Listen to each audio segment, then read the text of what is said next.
안녕하세요. 우리 청년들이 돈 벌면 뭐 하는지 생활 속 깊숙이 들여다보고 처방전을 내려주는 돈 벌면 뭐하니입니다.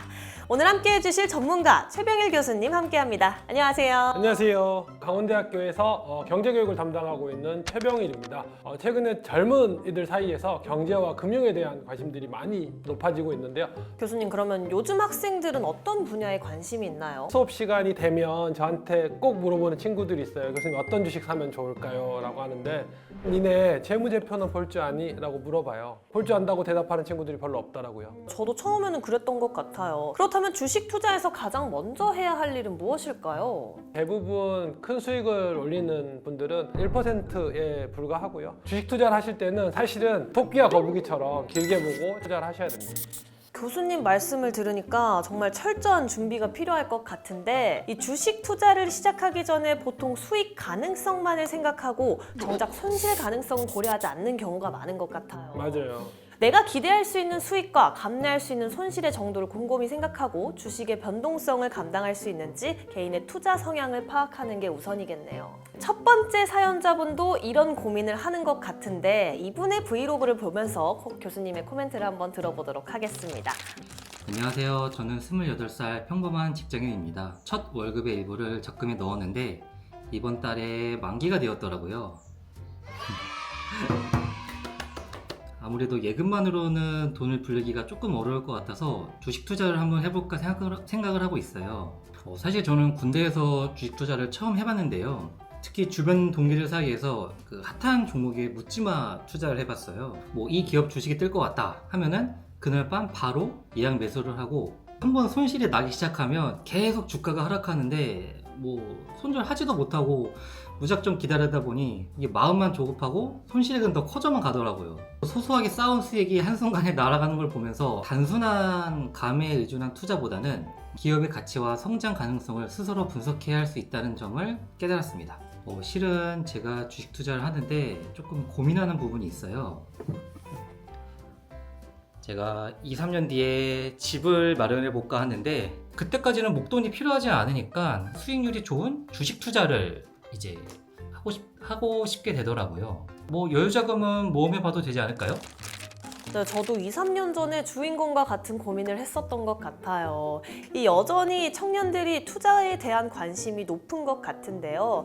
주식 투자를 시작하기 전에 고려해야 할 사항이 있다면 어떤 게 있을까요? 목표 수익률, 그리고 본인이 손실을 봤을 때 감내할 수 있는 손실 수준을 잘 고려해서 투자 범위를 설정하는 게 중요하겠죠. 현실 가능한, 그리고 또 위험을 얼마나 또 분산할 수 있을지를 고려한 투자안을 좀 마련해야 될 것 같습니다.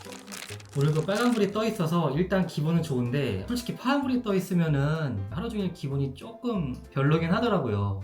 과거에는 단시간에 수익을 내고 싶으니까 저도 모르게 좀 테마주에 관심을 갖게 되더라고요. 근데 이제는 좀 뉴스를 전반적으로 읽어보면서 반복적으로 등장하는 키워드를 계속 확인하고 있어요.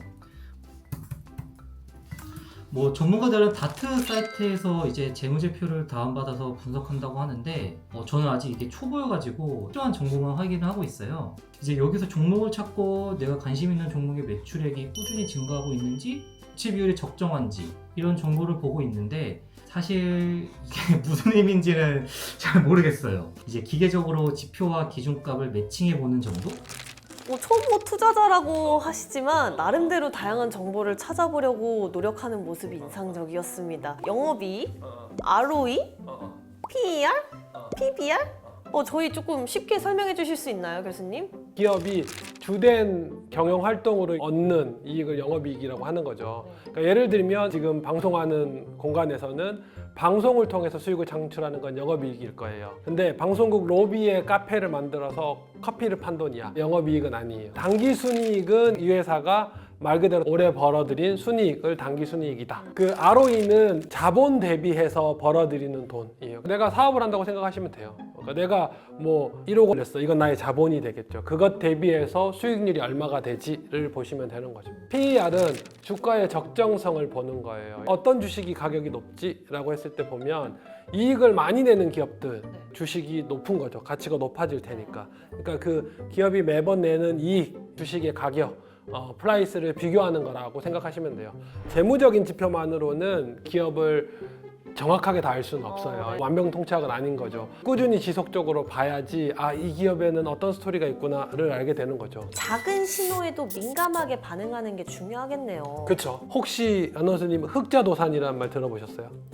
아니요. 기업이 실제로 이익이 나고 있긴 하지만 당장 월급을 줄 네. 그 돈이 없고 또 당장 빚을 갚을 돈이 없어서 네. 어음이나 혹은 수표를 결제해주지 못하면 파산할 수 있거든요. 네. 그러니까 그런 파산 여부를 제일 민감하게 볼 수 있는 재무지표가 뭐냐면 현금흐름표입니다. 기업의 가치를 분석할 때는 그러면 이 재무적 요인 외에도 중요하게 살펴봐야 할 내용이 있을까요? 재무는 과거에 있어 왔던 결과잖아요. 그러니까 최근에는 뭐 많이 이슈가 되고 있긴 한데 ESG 경영이라고 하죠.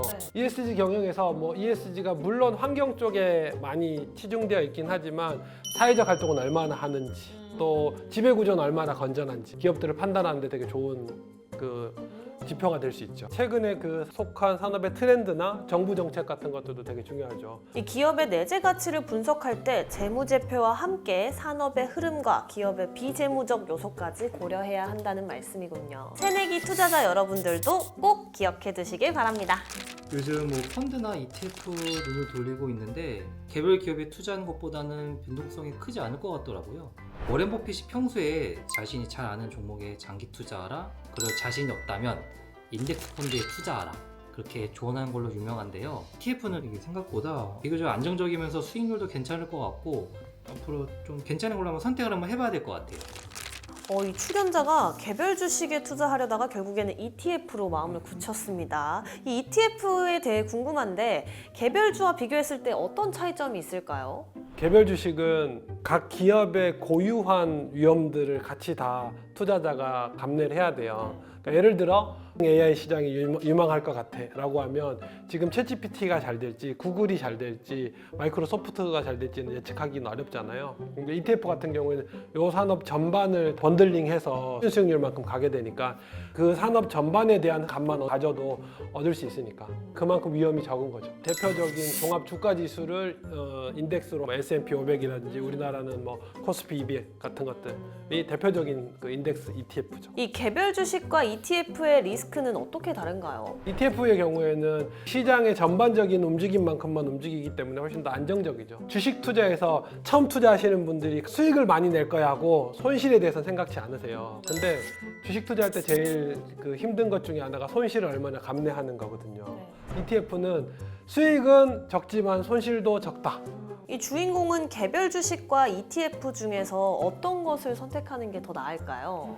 마음고생을 해서 좀 수익률보다도 안정적인 걸 더 선호하시니까 ETF가 더 적합하신 것 같아요. 그런데 중요하게 생각해야 하는 부분이 있다고요? 이제 ETF 중에서도 이제 레버리지라든지 인버스를 선택하시는 분들이 있어요. 중요한 게 뭐냐면 레버리지를 선택하면 수익이 날 때는 좋지, 레버리지는. 반대로 손실이 나면 훨씬 더 힘들어진다는 거죠. 기초 상품이 10% 올랐어.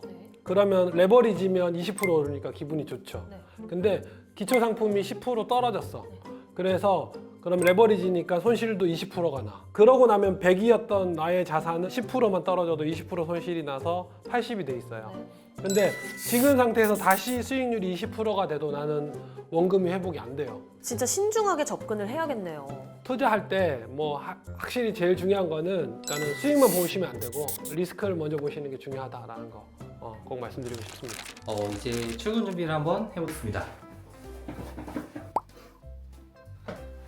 예전에는 단기적인 수익을 노리고 성급하게 결정을 했는데요. 근데 지금은 길게 보고 천천히 이제 신중하게 접근을 하려고 하고 투자에 성공하기 위해서는 조금 이제 시간이 걸리더라도 철저하게 분석하고 그 결과 신뢰를 하는 게 더 중요하겠더라고요. 그럼 성투하시고 즐거운 하루 보내세요.